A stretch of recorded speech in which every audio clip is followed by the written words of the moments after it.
Gaura Mangeli mobile अपना भोला जी से ना। गौरा मांगेली मोबाइल अपना भोला जी से ना। अपना मामी से आपने दुख सुख काहे के। अपना मामी से आपने दुख सुख काहे के।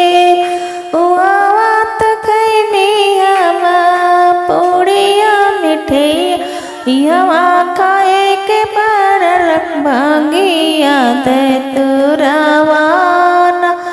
यवा खाए के पड़ल भांगिया तुरवाना। गौरा मांगेली मोबाइल अपना भोला जी से ना। गौरा मांगेली मोबाइल अपना भोला जी से ना। अपना चाची से आपन दुख सुख काहे के। अपना चाची से आपन दुख सुख काहे के। वात सवनी हम लाल पलंगिया यवा सोए के पड़ल कुस के चटाइया। यवा सोए के पड़ल कुस के चटाइया।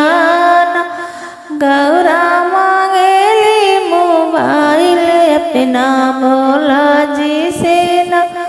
गौरा मांगेली मोबाइल अपना भोला जी से ना। अपना मामी से आपन दुख सुख काहे के। अपना मामी से आपन दुख सुख काहे के। वात रहने हम कठवायटरिया हमारा एक पड़ल टूटही मड़ाइया। हमारा एक पड़ल टूटही मड़ाइया। गौरा मांगेली मोबाइल अपना भोला जी से ना।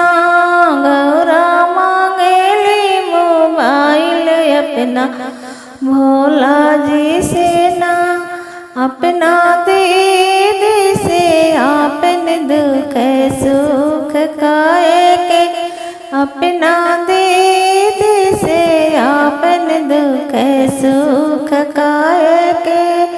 वावत चढ़नी हम कारा मटर यवा चढ़ के पड़ल भाषा बैलवाना।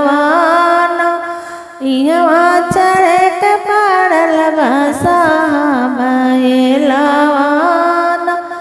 गौरा मांगेली मोबाइल अपना भोला जी से ना। गौरा